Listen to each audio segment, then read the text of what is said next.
Nós, a Europa, tem a ver com a Europa, tem a ver consigo. À sexta, uma reflexão sobre a atualidade europeia. Retomamos no início deste ano de 2019 as emissões do programa Nós é Europa, onde contamos habitualmente com a colaboração de Marco Teles e Ana Rita Barros, que alternam a sua participação nas emissões da Antena 1 Madeira. Marco Teles, do Centro de Informação Europe Direct Madeira, boa tarde. Boa tarde, Marta. Bem-vindo. No início deste ano podemos dar início a esta nossa conversa referindo alguns daqueles que serão os grandes desafios da União Europeia neste ano, que agora se inicia. Sim, inevitavelmente o grande destaque terá que ser forçosamente a questão das eleições europeias de 2019, como sabemos. Aliás, 2019 é de facto o ano de todas as eleições. Sim. Nós vamos ter logo europeias no dia 26 de maio, depois temos legislativas, ainda temos, portanto, as regionais. Antes das legislativas. Ou antes, portanto, temos aqui uma série uma sequência de 3 atos eleitorais e confesso que para já também vou ficando assim, de certa forma, um pouco preocupado com o que se vai vendo em termos de discussão em torno das eleições, confundindo-se às vezes, muitas das vezes, estes 3 atos eleitorais. Aliás, é curioso ver também os outdoors que se começa a ver na rua em termos de campanha, naturalmente mais virada já a pensar nas regionais do que propriamente na questão das europeias. E também algum debate, um ou outro, alguma conversa, algum debate em torno deste tema em que acho que se continua a falar outra vez muito naquele registro habitual de que a Europa é algo distante, é umas eleições não distante à população. Eu acho que é preciso inverter esse tipo de discurso. Nós sabemos de facto a taxa de participação nas eleições europeias é muito baixa, nós sabemos de facto para muita gente a Europa é algo distante, mas é preciso também inverter esta situação e não estarmos sempre a alimentar esta ideia, porque em última análise o que conseguimos com isto é que não se consegue mobilizar a população a participar nessas eleições. E também é bom que se diga que há números que dizem, de certa forma, exatamente ao contrário, que estamos numa tendência até positiva. Isto é, a maioria dos portugueses, quase 80%, considera que é extremamente positiva a nossa presença dentro da União Europeia e que nós temos beneficiado dessa situação. 43% dos portugueses têm uma imagem muito positiva do próprio Parlamento Europeu e até quase 65% até considera que o Parlamento Europeu devia ter ainda mais poder e devia ir um pouco mais longe, ter um papel ainda mais importante. Portanto, há realmente aqui uma alteração de tendência, até porque a população mais nova também vai ficando mais esclarecida, vai tendo mais formação, mais informação também pelas próprias escolas.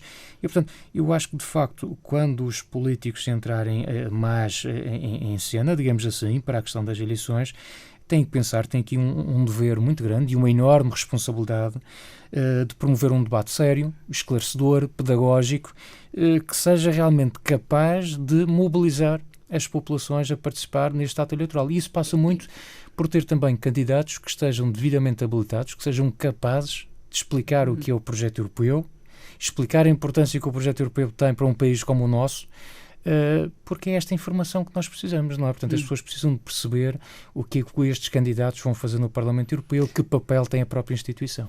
Está expectante, então, em relação ao discurso político que irá acontecer em vésperas das eleições europeias? Exatamente, estou expectante e naturalmente, repare, também não vamos pôr, obviamente não podemos pôr a responsabilidade toda da participação dos cidadãos em cima do discurso dos políticos, porque obviamente também há todo um trabalho que depois as próprias instituições vão fazendo e têm vindo a fazer. Destaque, claro, para o Parlamento Europeu, com campanhas que já se iniciaram já no final do ano passado, já há muito tempo estão a ser lançadas campanhas, nomeadamente para os públicos mais jovens, a pensar no reforço dessa participação e outros casos, por exemplo, a instituição, o Europe Direct Madeira, neste caso, nós também temos vindo a trabalhar nesse sentido à medida das nossas capacidades, digamos assim, fazendo também ações para as próprias escolas e nomeadamente através do concurso que vai encerrar, aliás, no dia 1 de fevereiro, que é a Minha Voz na UE, portanto um concurso que mobilizou 3 equipas e diretamente 65 estudantes, mas inserido neste concurso permitiu-nos nós passarmos pelas escolas secundárias, portanto, público que na sua maioria já vai de alunos de 12º, já vão participar neste ato eleitoral, e nós estivemos em contacto direto com mais de 1000 estudantes a quem passamos esta mensagem que falamos da importância das eleições. E sendo que eles estão receptivos a ir votar? E eu sinto que eles estão receptivos, e muitas das vezes quando a posição é no sentido de não participar, tem muitas das vezes a ver com falta de informação. Eu não participo porque não sei ainda muito bem como é que vou fazer, não sei quem são os candidatos, não sei que partido devo escolher, não sei o que é que faz o Parlamento Europeu. Portanto, muitas das vezes a razão para não se votar, para não se participar, tem a ver com o desconhecimento, e portanto aqui nós temos também, obviamente, aqui uma grande responsabilidade de tentar, junto desta população, tentar esclarecer, e uma outra que também será fundamental, que são os jornalistas, que fazem um trabalho, obviamente, muito importante de esclarecimento, e por isso mesmo também já no dia 1 de fevereiro, nós vamos ter, numa parceria com o Gabinete do Parlamento Europeu em Portugal, com a representação da Comissão Europeia e a própria Comissão Nacional de Eleições, vamos ter cá 3 oradores numa ação que vai estar aberta aos profissionais desta área, onde vamos passar um conjunto, ou estes oradores vão passar um conjunto de informações que me parecem bastante pertinentes e interessantes, e informação muito específica, nomeadamente sobre as fontes de informação de conteúdos para as temáticas europeias, e que podem também, de certa forma, ajudar depois no trabalho que os jornalistas vão fazer, com certeza, até 26 de maio. Será um tema que iremos falar em outras ocasiões, as eleições europeias, que serão em maio. Exatamente. O euro faz, neste ano, 20 anos em que está a circular. Um bolo de aniversário com 20 velas, portanto, foi exatamente em janeiro de 99, que 11 países da União Europeia fixaram as taxas de câmbio, adotaram, portanto, uma política monetária comum sob a alçada do Banco Central Europeu, e, portanto, lançaram esta nova moeda nos mercados financeiros mundiais, o euro, e depois, como sabemos, 3 anos mais tarde, entrou então em circulação as diferentes notas e moedas de euro. Atualmente, o euro, como se sabe, é a moeda de 19 países, portanto não é utilizada nos 27, eu já estou a dizer 27 porque já estou obviamente a excluir o Reino Unido, não é? É utilizada por 340 milhões de cidadãos, e também, é bom que se refira, é a segunda moeda mais importante a nível mundial, usada nos pagamentos internacionais, nos empréstimos, constituição das próprias reservas dos bancos centrais. E também é bom que se diga, há sempre aqui a parte da estatística, que 75% dos europeus são de facto a favor da União Económica e Monetária, e portanto a favor da moeda única, porque de certa forma também vão experimentando, experienciando as vantagens de usufruir uma moeda comum e de poder viajar e utilizar esta mesma moeda, ou até em compras online, porque não, também recorrer a uma moeda que é comum e que nos facilita a vida a todos. Portanto, nesse aspecto o euro é consensual entre os europeus. Nesse aspecto o euro é consensual, sem dúvida. Vamos fazer uma referência também ao facto de a Roménia presidir pela primeira vez ao Conselho da União Europeia. Exatamente. Portanto, a Roménia, como sabe, a presidência do Conselho, ela é exercida em regime rotativo pelos diferentes Estados-membros. Esse período de presidência tem uma duração de 6 meses e, portanto, nesse semestre, esta presidência, que neste caso compete à Roménia, irá dirigir as reuniões do Conselho da União Europeia, garantindo, de certa forma, a continuidade dos trabalhos do Conselho. Portanto, é também importante referir, já cá falamos dessa situação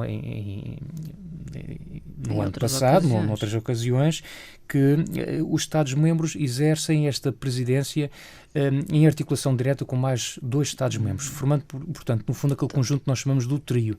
E porquê que, no fundo, se cria este trio? É para garantir que há realmente uma continuidade nos trabalhos e neste momento, portanto, este trio, o atual trio, que, aliás, é algo que resulta do Tratado de Lisboa assinado em 2009, mas o atual trio é constituído pela Roménia, pela Finlândia e pela Croácia. E, portanto, esta presidência romena definiu, depois de um programa mais específico, em torno de 4 prioridades principais, portanto, a saber, a Europa da convergência, uma Europa mais segura, portanto, claramente também aqui associada à questão das migrações, da cibersegurança, dos ataques e, enfim, toda esta temática da segurança está muito em moda.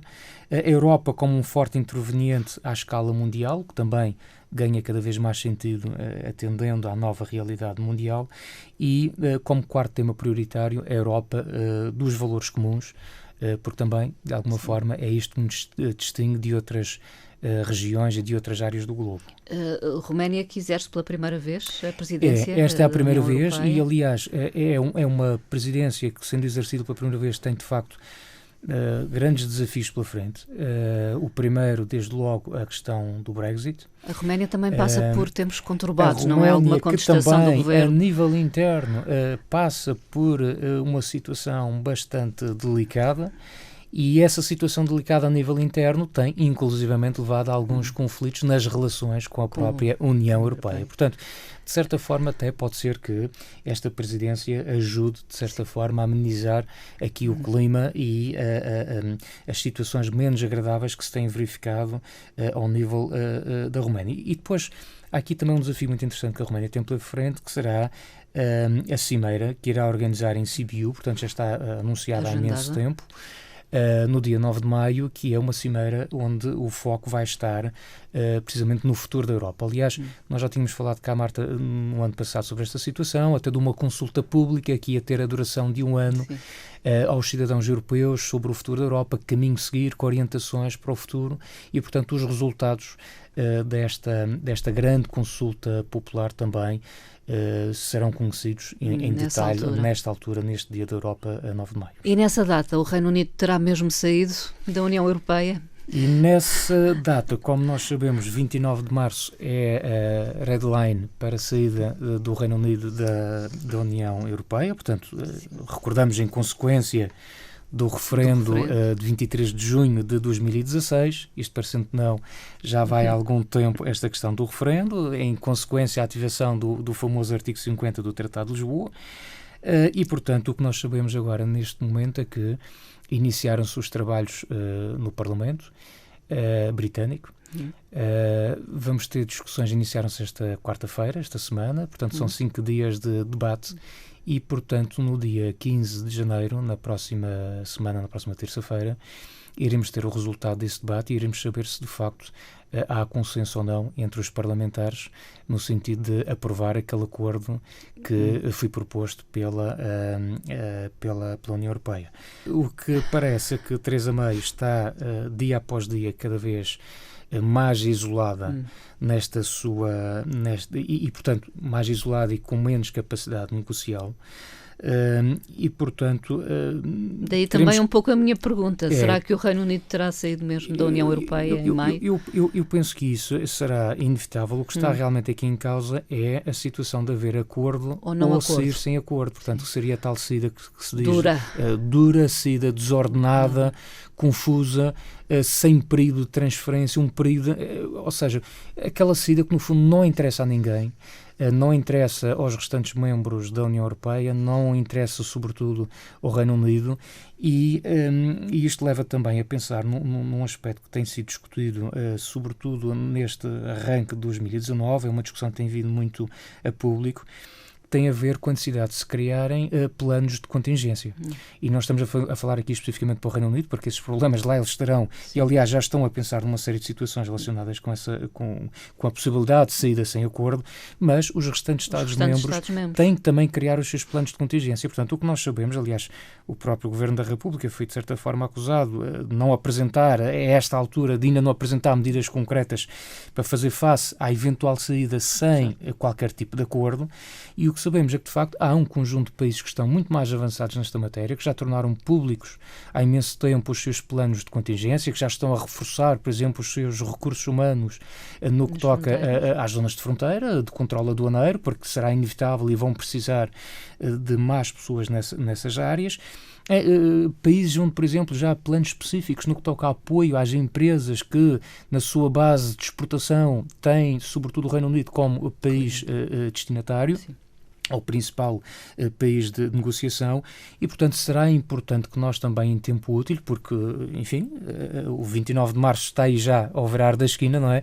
Será importante que se pense muito bem o que é que também nós podemos fazer, tendo em conta que o Reino Unido é para nós muito importante enquanto parceiro, sobretudo no que toca à circulação de pessoas em determinadas áreas, na área da medicina, das finanças, entre outras. Recordando que também que nós temos 400 mil portugueses a viver no Reino Unido e temos também muitas empresas cuja base de exportação assenta sobretudo nos negócios com este país e, portanto, isto terá que ser pensado com alguma antecedência e com alguma preparação. Que já estará a ser pensado ou já foi pensado? Dizem que sim, dizem que esse trabalho oficialmente já terá começado no segundo semestre de 2018. O que falta é, de facto, agora ser apresentado e ser discutido para todos nós sabermos exatamente quais são essas medidas. Bruxelas é que garante que não volta atrás Bruxelas é e não irá renegociar, digamos, o que já foi negociado e acertado? Não, isso parece-me claro que há uma posição unânime entre os Estados-membros e, portanto, podemos resumir, como a Marta disse, que Bruxelas, de facto, não volta atrás na questão do acordo. Eventualmente, a única alteração que poderá haver aqui é a nível interno do Reino Unido. Aliás, já se fala da possibilidade de haver até, inclusivamente, eleições antecipadas. Portanto, da Theresa May perder o governo e, portanto, haver aqui uma nova solução governativa e que, através dessa nova solução, se possa, de alguma forma, renegociar, digamos, este acordo.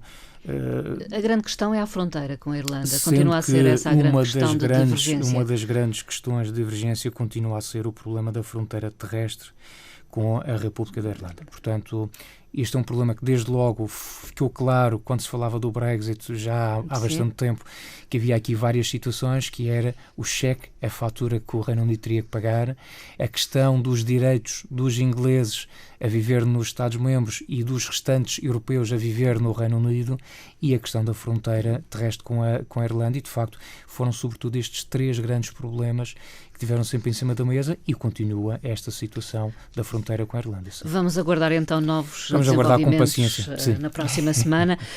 Deixamos aqui um endereço de correio eletrónico se quiser contactar-nos, enviar alguma questão, emitir uma opinião, nós daremos voz neste espaço. Pode fazê-lo então para noseeuropa@rtp.pt. Marco Teles, até uma próxima conversa. Obrigada. Obrigado.